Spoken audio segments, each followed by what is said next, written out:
Bismillahirrahmanirrahim. Assalamualaikum warahmatullahi wabarakatuh.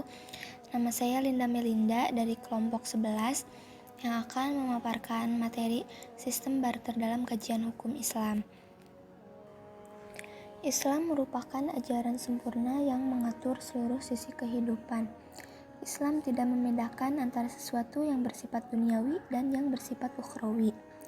Dan sering kita temukan orang melakukan muamalah yang mana muamalah adalah hubungan antara manusia dalam usaha mendapatkan alat-alat kebutuhan jasmaniah dengan cara yang sebaik-baiknya sesuai dengan ajaran-ajaran dan tuntunan agama.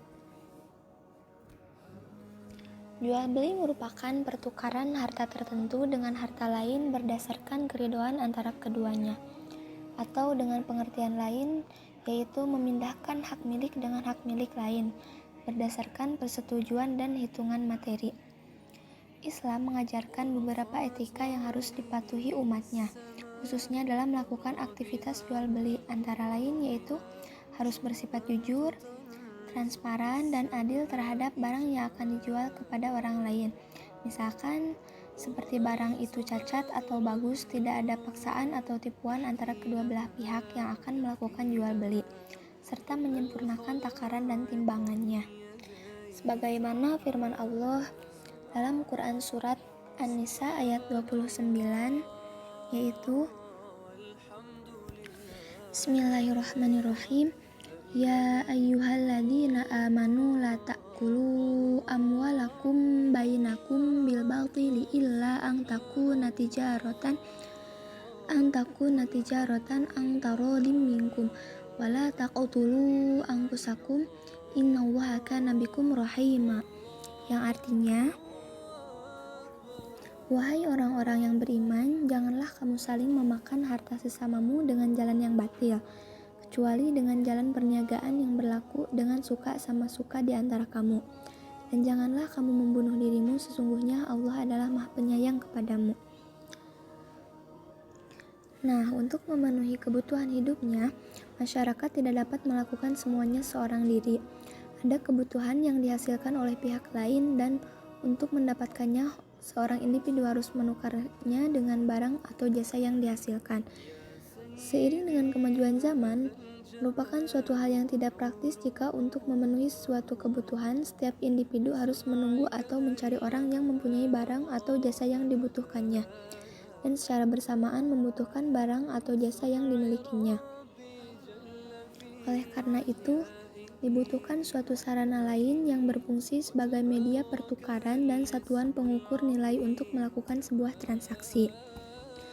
Jauh sebelum bangsa Barat menggunakan uang dalam setiap transaksinya, dunia Islam telah mengenal alat pertukaran dan pengukur nilai tersebut. Bahkan Al-Quran secara eksplisit menyatakan alat pengukur nilai tersebut berupa emas dan perak dalam berbagai ayat. Para fuqaha menafsirkan emas dan perak tersebut sebagai dinar dan dirham. Sebelum manusia menemukan uang sebagai alat tukar, ekonomi dilakukan dengan menggunakan sistem barter, yaitu barang ditukar dengan barang atau barang dengan jasa. Transaksi jual beli barter ternyata masih diterapkan di masyarakat. Setiap harinya mereka melakukan transaksi barter untuk memenuhi kebutuhan hidup sehari-hari. Jual beli barter yang diperbolehkan dalam Islam adalah barang yang dibarterkan harus sejenis, jumlahnya sama, dan berlangsung seketika atau tunai. Namun, tidak semua kalangan masyarakat mengetahui tipe barter seperti apakah yang diperbolehkan dalam syariah Islam. Maka dari itu, saya akan membahas sistem barter dalam kajian hukum Islam. Barter adalah kegiatan tukar-menukar barang yang terjadi tanpa perantara uang, yang menghadapkan manusia pada kenyataan bahwa apa yang diproduksi sendiri tidak cukup untuk memenuhi kebutuhannya. Untuk memperoleh barang-barang yang tidak dapat dihasilkan sendiri, mereka mencari dari orang yang mau menukarkan barang yang dimilikinya dengan barang lain yang dibutuhkannya. Akibatnya, barter yaitu barang tukar dengan barang. Menurut ahli fikih Islam, pertukaran diartikan sebagai pemindahan barang seseorang dengan cara menukarkan barang-barang tersebut dengan barang lain berdasarkan keikhlasan atau kerelaan.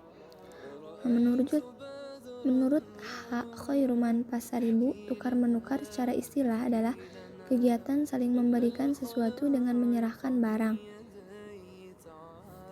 Imam Syafi'i berpendapat bahwa menjual emas dan perak lain jenis dengan berbeda lebih banyak adalah boleh, tetapi jika sejenis emas dengan emas tidak diperbolehkan dengan kata lain riba. Sedangkan Imam Syafi'i mensyaratkan agar tidak riba, yaitu sepadan atau sama timbangannya, takarannya dan nilainya, spontan dan bisa diserah terimakan. Dan mereka sepakat bahwa jual beli mata uang harus dengan syarat tunai, tetapi mereka berbeda pendapat tentang waktu yang membatasi. Imam Hambali dan Syafi'i berpendapat bahwa jual beli mata uang terjadi secara tunai selama kedua belah pihak belum berpisah, baik penerimanya pada saat transaksi atau penerimaannya terlambat. Tetapi Imam Maliki berpendapat jika penerimaan pada majelis terlambat, maka jual beli tersebut batal meski kedua belah pihak belum berpisah. Jual beli barter tersebut di dalam hadis sudah dijelaskan bahwa yang bisa dibarterkan yang sama jenisnya dan sama ilatnya, yakni emas, perak, beras, gandum, padi, gandum, kurma, dan garam dilarang oleh Islam kecuali telah memenuhi beberapa syarat, yaitu pertama sama banyaknya dan mutunya, yang kedua secara tunai, dan yang ketiga serah terima dalam satu majelis. Praktek jual beli barter tersebut tetap sah dengan terpenuhinya syarat-syarat jual beli. Dengan 3 syarat tersebut dimaksudkan untuk mencegah adanya unsur riba dalam tukar menukar, sehingga ada pihak yang dirugikan. Rukun dan syarat tukar menukar sama dengan rukun dan syarat jual beli. Rukun yang harus dipenuhi dalam transaksi tukar menukar menurut Fuqaha Hanafiyah adalah ijab dan qabul yang menunjuk kepada saling menukarkan atau dalam bentuk lain yang dapat menggantikannya. Nah, kemudian istilah barter dalam ekonomi Islam ialah bai muqayyadah. Secara harfiah, muqayyadah memiliki arti kegiatan tukar-menukar barang dengan jalan tukar ganti, yakni memberikan suatu barang yang dibutuhkan orang lain untuk mendapatkan barang yang dibutuhkan. Nah, bai muqayyadah adalah jual beli yang objek pertukarannya berupa barang dengan barang lain, seperti jual beli binatang dengan binatang, beras dengan gula, atau buku dengan makanan. Jual beli bentuk ini hukumnya sahih baik barang tersebut jenisnya sama atau berbeda maupun kedua-duanya dari jenis makanan atau bukan, dengan syarat subjek tersebut sama-sama setuju.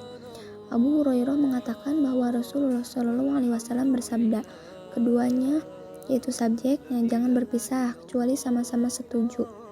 Hadis riwayat Abu Dawud. Jual beli muqayyadah bisa juga disebut barter, yang mana saling mempertukarkan barang dengan barang, komoditi dengan komoditi lain selain emas dan perak. Jual beli muqayyadah mensyaratkan harus sama dalam jumlah dan kadarnya, sehingga tidak mengakibatkan kelebihan atau riba fadl. Adapun syarat-syarat tambahan dari bai muqayyadah adalah sebagai berikut. Yang pertama, barter tidak memakai uang. Jika dua barang yang dibarterkan adalah uang, maka jual beli itu disebut shorb, yaitu penukaran uang. Dan jika salah satunya uang, maka disebut jual beli mutlak atau salam pemesanan. Yang kedua, barang yang dibarterkan berupa barang yang dapat dilihat, karena jual beli sesuatu yang belum dapat dilihat dengan sesuatu yang terlihat merupakan jual beli mutlak. Jika barang dagangannya diberikan pada waktu lain padahal harganya kontan, maka disebut jual beli saham atau pemesanan. Yang ketiga, kontan, barang dagangannya telah ada saat terjadi transaksi. Yang keempat, barter tidak mengandung riba fadl. Imam Al-Ghazali sebagai seorang sufi dan pemikir ekonomi Islam turut memberi perhatian penuh terhadap berbagai permasalahan ekonomi yang terjadi di masanya. Salah satu problema yang terjadi adalah persoalan barter.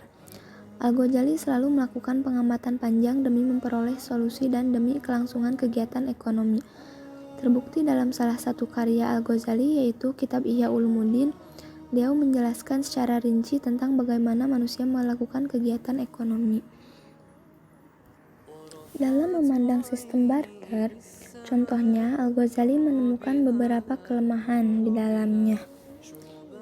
Yang pertama, proses tukar-menukar akan menjadi sangat rumit karena pertukaran hanya akan terjadi apabila kedua belah pihak yang akan mengadakan pertukaran memiliki barang yang dibutuhkan pihak lain, atau disebut dengan double coincidence of wants, yaitu dua keinginan yang sama pada waktu yang bersamaan.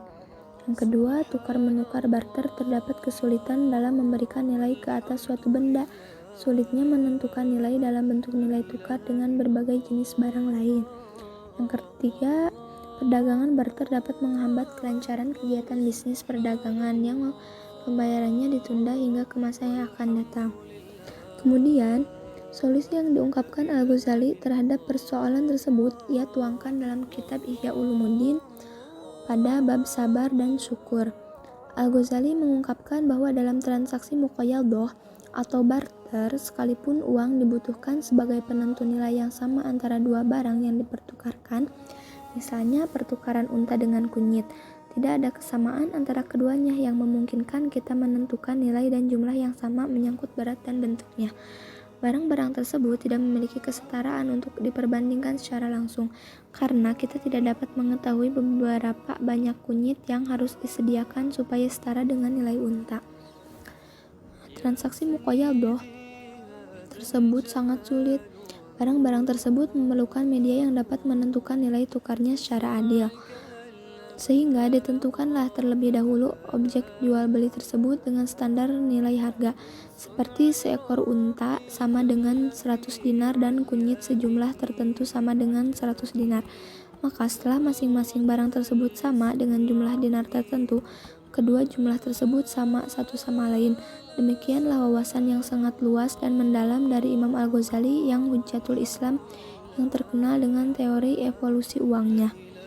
Sejalan dengan pendapat Imam Al-Ghazali, Ibnu Rushd juga mengatakan bahwa ketika seseorang susah menemukan nilai persamaan antara barang-barang yang berbeda, jadikan dinar dan dirham atau uang untuk mengukurnya. Hal ini menerangkan bahwa alat tukar atau uang yang sah menjadi solusi yang efektif demi tercapainya pertukaran yang setara atau seimbang. Demikian pemaparan materi yang saya sampaikan. Akhirul kalam, wassalamualaikum warahmatullahi wabarakatuh.